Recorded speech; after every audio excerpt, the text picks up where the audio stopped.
지금 리플이 보여주는 움직임, 이걸 단순한 기술적 반등이나 일시적인 가격 등락으로만 본다면 정말 큰 그림을 놓치고 계신 겁니다. 많은 분들이 오늘 XRP가 몇 퍼센트 올랐는지, 어느 가격에서 막혔는지만 보고 있습니다. 하지만 그 뒤편에서는 전 세계 금융 시스템의 구조 자체가 바뀌고 있습니다. 과거에는 은행과 금융기관들이 블록체인을 실험적인 기술 정도로만 바라봤습니다. 속도는 빠르지만 규제가 불분명했고, 문제가 생겼을 때 누가 책임질지도 명확하지 않았기 때문입니다. 그런데 지금은 분위기가 완전히 달라졌습니다. 스테이블코인과 토큰화 자산, 기관 전용 수탁 서비스가 빠르게 성장하면서 블록체인은 더 이상 시험용 기술이 아니라 실제 금융자산이 움직이는 인프라로 들어오고 있습니다. 그리고 리플은 바로 이 변화의 중심에서 결제와 유동성, 기관 금융을 하나로 연결하는 구조를 만들고 있습니다. 과거의 리플이 언젠가 은행이 사용할 수 있는 빠른 송금망을 만들겠다는 비전을 제시하는 단계였다면, 지금은 실제 금융기관이 들어올 수 있는 기반을 하나씩 구축하는 단계로 넘어온 겁니다. 이게 왜 중요할까요? 기존의 금융기관은 아무 블록체인이나 사용하지 않습니다. 속도가 빠르다고 선택하지도 않고 수수료가 싸다고 무조건 들어오지도 않습니다. 자금 세탁 방지 체계가 갖춰졌는지, 고객 확인과 거래 추적이 가능한지, 기관이 보유한 자산을 안전하게 보관할 수 있는지, 문제가 발생했을 때 책임질 주체가 존재하는지, 이 모든 조건을 충족해야 합니다. 쉽게 말해서 기관은 단순히 빠른 도로를 원하는 게 아닙니다. 검문 시스템과 보험, 보안, 규칙까지 모두 갖춰진 제도권 금융고속도로를 원하는 겁니다. 리플은 바로 그 시장을 겨냥하고 있습니다. 특히 우리가 주목해야 할 부분은 XRP 하나만이 아닙니다. 리플이 발행한 스테이블코인 RLUSD와 기관 결제 인프라를 함께 봐야 합니다. 많은 분들이 스테이블코인을 단순히 가격이 1달러에 고정된 코인 정도로만 생각합니다. 하지만 기관 금융에서 스테이블코인은 훨씬 중요한 역할을 합니다. 국채와 펀드, 부동산, 주식 같은 실물 자산이 블록체인 위에서 거래되려면 거래의 기준이 되는 안정적인 결제 수단이 필요합니다. 자산을 사고 팔 때마다 가격이 크게 흔들리는 코인을 결제 수단으로 사용할 수는 없기 때문이죠. 이 과정에서 RLUSD는 리플 생태계로 기관과 자금을 끌어들이는 입구 역할을 할 수 있습니다. 그리고 XRP는 서로 다른 통화와 자산 사이에서 유동성을 이동시키는 역할을 맡을 수 있습니다. 리플은 XRP 하나만 움직이는 생태계를 만드는 게 아닙니다. 스테이블 코인과 결제, 수탁, 토큰화 자산을 하나의 금융 구조로 연결하려는 겁니다. 이 변화가 본격화되면 XRP를 단순히 가격이 오르고 내리는 알트코인으로만 평가하기 어려워질 수 있습니다. 규제 환경 역시 중요합니다. 미국과 유럽을 중심으로 가상자산 시장의 기준이 점점 정리되고 있습니다. 많은 투자자는 규제가 생기면 모든 코인에 좋은 일이라고 생각합니다. 하지만 실제로는 반대일 수 있습니다. 규제가 명확해질수록 모든 프로젝트가 살아남는 게 아닙니다. 라이선스와 자금 세탁 방지 체계, 투명한 재단 구조를 가진 프로젝트에는 기회의 문이 열릴 수 있습니다. 반면 실질적인 사용처가 없거나 재단 물량이 불투명한 코인은 더 큰 압박을 받을 수 있습니다. 결국 다음 시장은 아무 알트코인이나 들고 있으면 함께 오르는 시장이 아닐 가능성이 큽니다. 살아남을 종목과 시장에서 밀려날 종목이 분명하게 나뉠 수 있다는 겁니다. 그렇다면 XRP는 앞으로 크게 오를 수 있을까요? 성장 가능성은 충분히 있습니다. 다만 여기서 냉정하게 생각해야 됩니다. 이미 XRP는 시가총액이 큰 자산입니다. XRP 하나의 과거 소형 알트코인처럼 수백 배, 수천 배 상승을 기대하는 건 현실적으로 쉽지 않습니다. 기관 입장에서는 3배, 5배만 나와도 엄청난 결과입니다. 하지만 수백만 원이나 수천만 원을 자금으로 시작한 개인 투자자에게는 기대하는 인생 역전 수준과 차이가 있을 수가 있겠죠. 그래서 중요한 건 XRP만 보는 게 아닙니다. XRP가 성장할 때 반드시 함께 필요한 인프라가 무엇인지 살펴봐야 됩니다. XRP가 기관 자금이 이동하는 금융 고속도로라면 그 도로 위에서 수톡과 프라이버시, 데이터 검증, 신원 확인, 결제 수수료를 담당하는 보조 인프라가 필요합니다. 기관들은 공개된 네트워크 위에서 모든 거래 전략과 고객 정보를 그대로 노출하고 싶어 하지 않습니다. 누가 얼마 샀는지, 어느 시점에 자금을 이동했는지 시장에 그대로 드러나면 거래 전략 자체가 노출될 수가 있기 때문이겠죠. 그래서 실물자산 토큰화 시장이 커질수록 기관용 수탁, 규제 준수, 프라이버시, 데이터 연결과 같은 기술이 중요해질 가능성이 큽니다. 과거 인터넷이 성장할 때 인터넷 회사만 오른 게 아니었습니다. 서버와 반도체, 결제망, 보안 기업까지 함께 성장했죠. AI 시장에서 마찬가지였습니다. 사람들은 AI 소프트웨어에 열광했지만 실제로 큰 자금은 AI를 구동하는 반도체와 데이터 센터, 전력 인프라로 돌아갔습니다. 블록체인 금융도 같은 구조가 만들어질 수 있습니다. 대장 플랫폼이 성장할수록 그 플랫폼이 정상적으로 돌아가기 위해 필요한 주변 인프라가 더 큰 관심을 받을 수 있다는 겁니다. 물론 가격이 싸다고 모두 기회인 건 아닙니다. 시가총액이 작다는 이유로 무조건 수십 배 오르는 것도 아닙니다. 기술이 실제로 사용되고 있는지, 개발이 계속 진행되고 있는지, 기관이나 기업이 채택할 수 있는 구조인지, 토큰이 실제 네트워크 사용과 연결되어 있는지, 재단이 보유한 물량이 과도하지 않은지, 거래량과 유동성이 충분한지, 이런 기준을 반드시 확인해야 됩니다. 그래서 새로운 종목을 찾을 때는 얼마나 싸냐보다 왜 필요한가를 먼저 봐야 되는 거예요. 이 프로젝트가 없어도 생태계가 정상적으로 돌아간다면 그 토큰은 생각보다 중요하지 않을 수가 있겠죠. 반대로 네트워크가 성장할수록 반드시 사용해야 되고 사용량이 늘수록 토큰 수요가 증가하는 구조라면 이야기가 달라지는 겁니다. 그런 프로젝트가 XRP 생태계와 기관 금융 확장 과정에서 실제 사용처를 확보한다면 시가총액이 큰 XRP보다 더 높은 변동성과 상승 잠재력을 보여줄 가능성이 있겠죠. 하지만 여러분께 더 중요한 이야기가 있어요. 사실 지금 새로운 히든 종목 하나 찾는 것보다 먼저 해야 될 일이 있습니다. 바로 현재 여러분 계좌에 들어있는 종목을 정리하는 겁니다. 아마 이 영상을 보고 계신 분들 중에는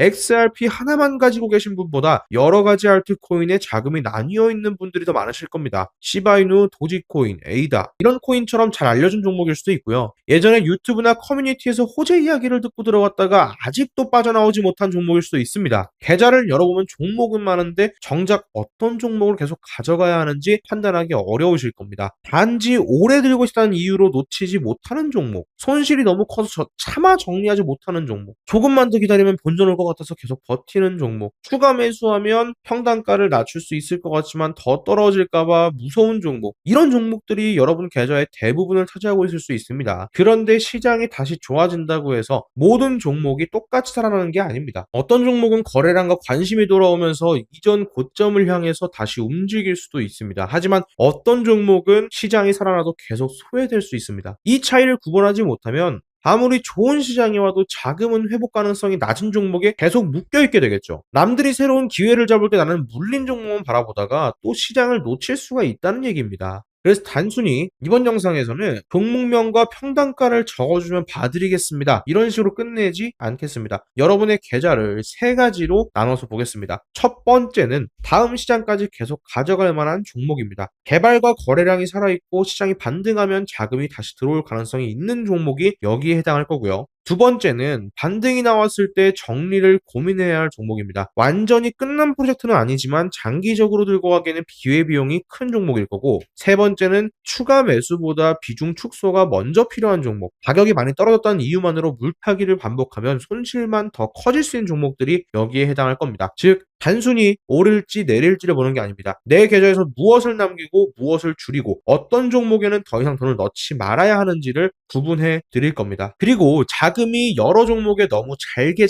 흩어져 있다면 어떤 순서로 정리해야 하는지도 함께 보겠습니다. 예를 들어 종목이 10개인데 대부분 비슷한 알트코인이라면 사실상 분산 투자가 아닐 수 있습니다. 시장이 흔들리면 전부 같이 떨어지고 상승장이 와도 자금이 분산되어서 수익이 체감되지 않을 수 있기 때문입니다. 이럴 때는 종목 수를 늘리는 게 아니라 핵심 종목과 정리할 종목을 구분하는 게 먼저입니다. 방법은 간단합니다. 영상 하단 더보기란에 있는 이 구글 폼 링크에 들어오셔서 현재 보유하고 있는 종목을 적어주세요. 한 종목만 적지 않으셔도 됩니다. 현재 계좌에 들어있는 종목명과 평단가, 대략적인 비중을 함께 적어주시면 됩니다. 만약에 정확한 금액을 공개하기 좀 부담스러우시다면 비중만 남기셔도 됩니다. 제가 설문 내용 확인한 뒤에 계좌 안에서 우선순위를 나눠서 안내해 드리겠습니다. 이런 정보를 받아보신 뒤에 반드시 매매하실 필요는 없습니다. 중요한 건 본인의 계좌를 객관적으로 바라볼 기준을 만드는 겁니다. 손실이 크다고 무조건 버티는 것도 정답이 아니고 가격이 빠졌다고 전부 정리하는 것도 정답이 아닙니다. 종목마다 상황이 다르고 평단가와 비중에 따라 대응 방식도 달라져야 됩니다. 지금은 새로운 종목을 무작정 찾기 전에 내 계좌의 구조부터 재정비해야 될 시기입니다. XRP가 앞으로 성장하든 알트코인 시장이 다시 열리든 결국에 수익을 만드는 건 종목의 개수가 아니라 자금이 어디에 배치되어 있느냐입니다. 투자는 무조건 버티는 것도 아니고 무조건 갈아타는 것도 아닙니다. 내 자금이 어디에 묶여 있는지 정확히 알고 우선순위를 정하는 겁니다. 영상 하단 더보기란에 구글 폼을 확인해 주세요. 현재 보유 중인 종목과 평단가, 비중을 남겨주시면 계좌를 세 가지 기준으로 나눠서 점검한 뒤에 빠르게 연락드리겠습니다.